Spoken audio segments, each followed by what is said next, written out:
Hello guys, मेरा नाम है गगन एंड स्वागत है आपका ऑनलाइन क्लासेस में। तो चलिएगा आज जो है हम कुछ क्वेश्चंस की प्रैक्टिस करते हैं। अक्सर आप अपनी बुक्स वगैरह में देखेंगे कि इस टाइप के क्वेश्चन भी बहुत से पूछे जाते हैं और आपको समझ नहीं आता कि इनको कैसे टैकल किया जाए या फिर कैसे इनको सोल्व किया जाए।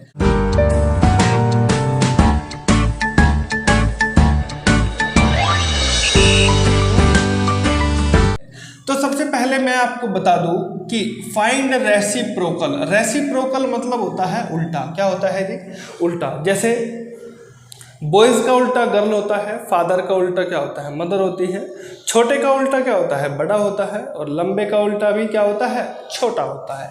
तो चलिएगा ऐसे ही बात करते हैं 7/2 का। अगर आपको रेसिप्रोकल निकालने के लिए बोल दिया जाए तो बेसिकली जो 7/2 का रेसिप्रोकल होता है, कुछ नहीं करना, उसका उल्टा कर दीजिए। क्या कर दीजिएगा? उसका उल्टा कर दीजिएगा, तो वो हो जाएगा आपका रेसिप्रोकल। ठीक है। जैसे 2 × 1/5, तो क्या करना है? पहले इसको मिक्स्ड फ्रैक्शन से आप इसको इम्प्रॉपर फ्रैक्शन में कन्वर्ट कर लीजिएगा।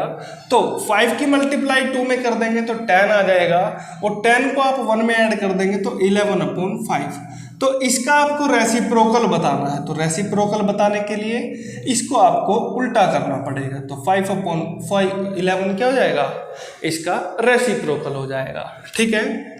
ऐसे ही ठीक 8/1/2। तो देखो ऐसे क्वेश्चन में आप अक्सर फंस जाते हैं। ठीक है। तो इससे पहले मैं आपको ये वाला क्वेश्चन बताऊंगा। देखो ध्यान से, ये जो ऊपर वैल्यू होती है इसको बोलते हैं न्यूमरेटर और इसको बोलते हैं डिनोमिनेटर। क्या बोलते हैं जी? डिनोमिनेटर। हमेशा अपोन के या फिर जो आपका एक डंडा लगा होता है डिवाइड वाला, उसके ऊपर एक डिजिट होती है जिसको बोलते हैं न्यूमरेटर, और नीचे एक डिजिट होती है जिसको बोलते हैं डिनोमिनेटर। ठीक है।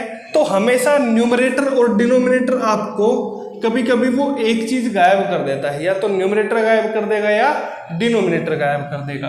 तो बेसिकली इस टाइप के क्वेश्चन को आप कैसे सोल्व करेंगे? ये जो 2/3 लिखा हुआ है उसको तो आपको ऐसे ही लिख देना है। ठीक है। अच्छा, ये जो डिवाइड लिखा हुआ है, तो डिवाइड कैसे करेंगे आप? तो डिवाइड को देखो जरा ध्यान से, ये रेसिप्रोकल वाले केवल इतने ही क्वेश्चन थे, ये डिवाइड वाले यहाँ से अलग क्वेश्चन हैं। ठीक है। तो 2/3 को तो आपको ऐसे ही लिखना है, और ये जो डिवाइड लिखा हुआ है इसकी जगह आपको लगा देना है मल्टीप्लाई। ठीक है। और ये जो 4/6 लिखा हुआ है इसको कर देना है आपको 6/4। इस बात को आपको ध्यान रखना है। तो डिवाइड वाली चीज क्या हो जाएगी? मल्टीप्लाई, और उसको करके लिख देंगे हम अपोजिट। तो 2 से आप 4 को डिवाइड कर सकते हैं, 2 2 जा हो जाएंगे आपके 4, और 3 से आप 6 को कैंसिल कर दोगे तो 3 2 जा हो जाएंगे 6। तो ऊपर बचेगा 3 और नीचे बचेगा 2। ठीक है। अब देखो जरा ध्यान से, इसका तो यहाँ पर न्यूमरेटर लिखा हुआ है और इसका डिनोमिनेटर। इसका यहाँ पर न्यूमरेटर था और इसका भी डिनोमिनेटर था, लेकिन यहाँ पर उसने डिनोमिनेटर गायब कर दिया। क्या गायब कर दिया? डिनोमिनेटर गायब कर दिया। तो बेसिकली इस टाइप के क्वेश्चन को आप कैसे करेंगे? तो कुछ नहीं करना, ये जो आपको 13 लिखा हुआ दिखाई दे रहा है इसको तो नीचे आप 1 मान लो, तो इसको आप लिख लो 13/1।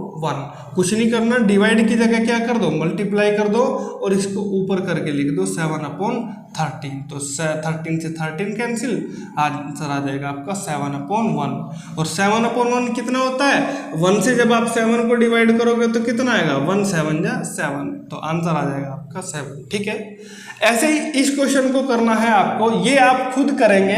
मैं ये वाला क्वेश्चन बता देता हूँ। जैसे 15/1 लिख सकता हूँ मैं इसको। इसका न्यूमरेटर है, डिनोमिनेटर है, इसका न्यूमरेटर है बट डिनोमिनेटर नहीं है। और अगर मान के चलो इसका न्यूमरेटर ना होता तो न्यूमरेटर भी आप वहां पर क्या मान सकते थे? 1 आप मान सकते थे। ठीक है।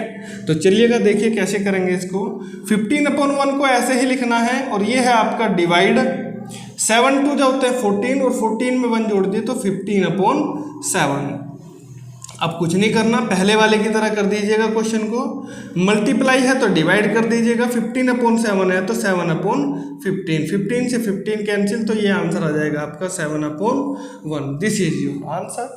आई होप क्वेश्चन आपको बड़े ही अच्छे से समझ आ रहे होंगे।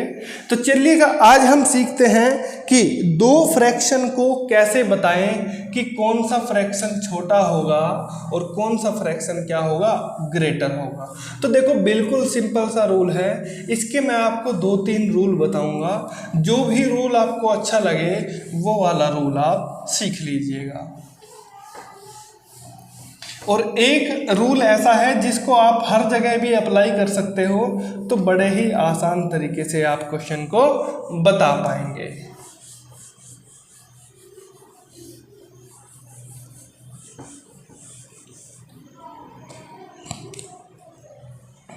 देखो जरा,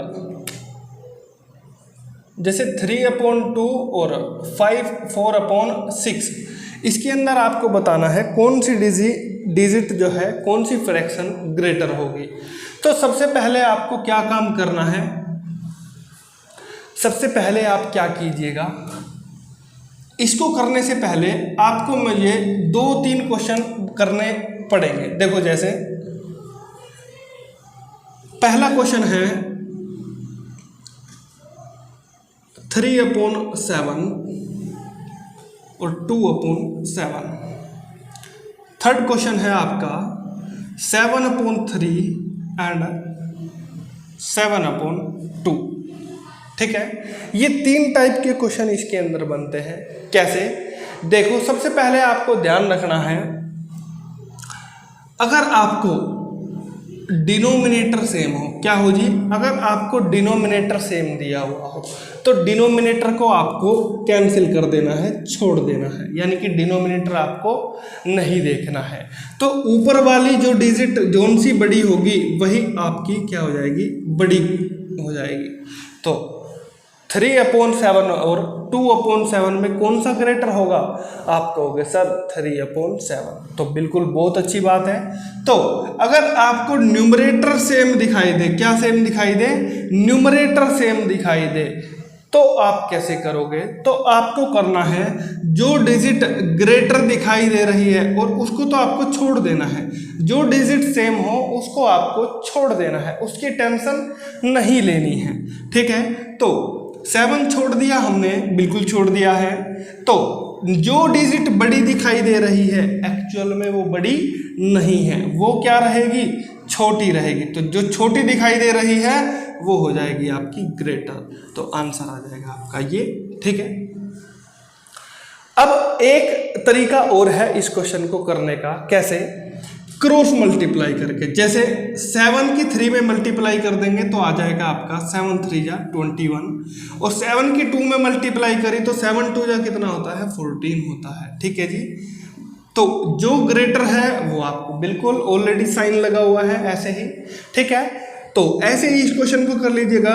2 की 7 में मल्टीप्लाई करेंगे तो 2 7 जा कितना होता है, 14 होता है, और 3 की 7 में मल्टीप्लाई करेंगे तो 3 7 जा 21। तो जो ग्रेटर है वो आपको ऑलरेडी साइन लगा हुआ है। ठीक है, तो 2 तरीके आपके पास हो गए हैं क्वेश्चन को सोल्व करने के। तो अब देखो आप इसको कैसे सोल्व कर सकते हो। तो ये वाला मेथड तो आप लगा लोगे, क्रॉस मल्टीप्लाई वाला, बट जो ट्रिक्स होती हैं उसके हमेशा लिमिटेशंस होते हैं। तो ट्रिक्स पे आप ध्यान ना दें, जो बेसिक मेथड होता है उसको ज़रा आप सीखिएगा। कैसे, बेसिक मेथड ये होता है कि सबसे पहले आप जो डिनोमिनेटर में लिखा हुआ है, क्या लिखा हुआ है जी, जो डिनोमिनेटर में लिखा हुआ है 2 और 6, सबसे पहले आप उसका एलसीएम ले लीजिए। क्या ले लीजिएगा, एलसीएम। तो 2 से आप एलसीएम लेंगे, 2 1 जा 2, 2 3 जा 6, 1 का 1 रहेगा। अच्छा, अगर आपने एलसीएम नहीं आता है आपको तो आप पीछे जाकर एलसीएम वाली वीडियो भी देख सकते हैं, हमने पूरा एकदम डिटेल में आपको एलसीएम लेना सिखाया हुआ है। ठीक है, तो अब 3 से आप डिवाइड करेंगे तो 3 1 जा हो जाएगा आपका 3, तो इनकी मल्टीप्लाई आपस में कर देंगे तो 2 3 जा हो जाएगा आपका 6 एलसीएम। और मैंने आपको डायरेक्ट एलसीएम लेना भी बताया था कि 2 और 6 में जो ग्रेटर डिजिट होती है वही क्या होती है, आपका एलसीएम होती है। ठीक है, तो जितना एलसीएम आता है उस एलसीएम से आपको मल्टीप्लाई कर देनी है। ठीक है, तो 2 से 6 को मल्टीप्लाई करोगे तो 2 3 जा 6, तो 3 3 जा 9, 6 से 6 कैंसिल तो 4 बचा आपका, तो कौन ग्रेटर है? 9 ग्रेटर है, ठीक है। या दूसरा तरीका इसका ये है कि 3/2 और 4/6, ठीक है। तो 6 3 जा 18 और 2 4 जा होते हैं 8, तो कौन सा ग्रेटर है? यही ग्रेटर है। तो दोनों तरीके आप यूज कर सकते हैं, बट मैं आपको प्रायोरिटी दूंगा कि आप हमेशा एलसीएम लेकर क्वेश्चन की मल्टीप्लाई कीजिएगा, क्योंकि ये क्वेश्चन, ये इनकी लिमिटेशंस होती हैं, ये आपको थोड़ा सा टाइम ज़्यादा ले लेते हैं, ठीक है। कब लेते हैं? जब 3 फ्रैक्शन, 4 फ्रैक्शन या 5 फ्रैक्शन आ जाती है, तो वहाँ पर आप एलसीएम लेके सोल्व कीजिएगा, तो बड़े ही आसान तरीके से आपके क्वेश्चन के आंसर आ जाएंगे। तो चलिएगा, अगर आपको वीडियो अच्छी लगी हो तो जल्दी से वीडियो को लाइक कर दीजिएगा, और अगर अभी तक आप हमारे चैनल पर नए हैं तो चैनल को सब्सक्राइब करना ना भूलें। Thank you for watching this video.